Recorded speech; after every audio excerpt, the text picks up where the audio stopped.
আসসালামু আলাইকুম রাহমাতুল্লাহি ওয়া বারাকাতুহু। সুপ্রিয় সম্মানিত দর্শক ও শ্রোতা, আশা করি মহান রব্বুল আলামিনের দয়ায় আপনারা সকলে ভালো আছেন। সুপ্রিয় সম্মানিত দর্শক ও শ্রোতা, আজকে হযরত আব্দুল্লাহ ইবনে আব্বাস রাদিয়াল্লাহু তাআলা আনহু থেকে একটি ঘটনা বর্ণনা করব।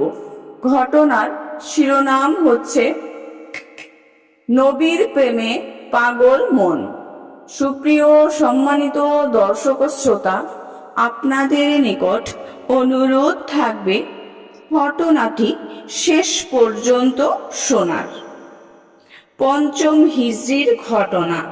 হযরত আব্দুল্লাহ ইবনে আব্বাস রাদিয়াল্লাহু তাআলা আনহু বলেন, গাজওয়া-এ আহজাবের বছর আমি এবং আমার বড় ভাই ফজল সহ কুরাইশের কয়েকজনের সঙ্গে হিজরত আরম্ভ করলাম।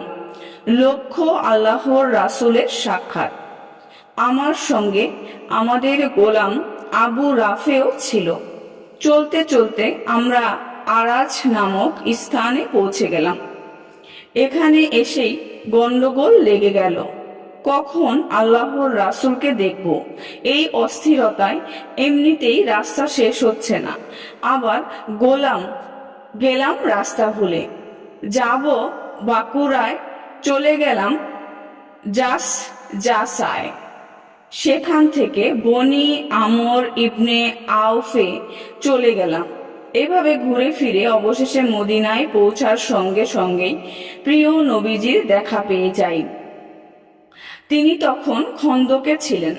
সে সময় আমার বয়স ছিল 8 বছর এবং আমার ভাই ফজলের বয়স 13 বছর। আমাদের নবীজি সাল্লাল্লাহু আলাইহি ওয়াসাল্লামের নাম মুহাম্মদ। আল্লাহ পাক তার এ নাম রেখেছেন, তার প্রশংসার পাত্র। আসলেই আল্লাহর রাসূল সাল্লাল্লাহু আলাইহি ওয়াসাল্লাম প্রশংসার পাত্র। সবাই তার প্রশংসায় পঞ্চমুখ। মানুষ তো আছেই, গাছপালা, তরুলতা, এমনকি যারা আল্লাহর উপর ঈমান আনেনি তারাও আল্লাহর রাসূলের প্রশংসা করত। কেননা ভালোবাসা পাওয়ার জন্য যা কিছু দরকার আল্লাহ পাক সবকিছুই নবীজি সাল্লাল্লাহু আলাইহি ওয়াসাল্লামকে দিয়েছিলেন পূর্ণ মাত্রায়। রূপ, লাবণ্য, গুণ, গরিমা, মেধা, তীক্ষ্ণতা, প্রজ্ঞা এবং সবকিছুর মূল মন্ত্র তাকওয়া, কোনো কিছুরই আল্লাহর রাসূলের মাঝে কমতি ছিল না। ছোট বড় সবাই তাকে ভালোবাসতে চাইতো, তার কাছে যেতে চাইতো, একটু কথা বলতে চাইতো। হযরত ইবনে আব্বাস রাদিয়াল্লাহু তাআলা আনহুর বয়স যখন 3 বছর, তখন আল্লাহর রাসূল সাল্লাল্লাহু আলাইহি ওয়াসাল্লাম হিজরত করে মদিনায় চলে যান। জন্মের পর তার মুখে আল্লাহর রাসূলের লালা পড়েছে। আল্লাহর রাসূল তার জন্য দোয়া করেছেন, কিন্তু এখন তাকে দেখতে পান না। সবার মুখে শুনেন তার প্রশংসা। শুনতে শুনতে অবুঝ মনেও তার জন্য ভালোবাসা জমে যায়। ব্যাকুল হয়ে ওঠেন তাকে দেখতে, তার সান্নিধ্যে পেতে, দোয়া পেতে, তার কাছ থেকে ইলম শিখতে।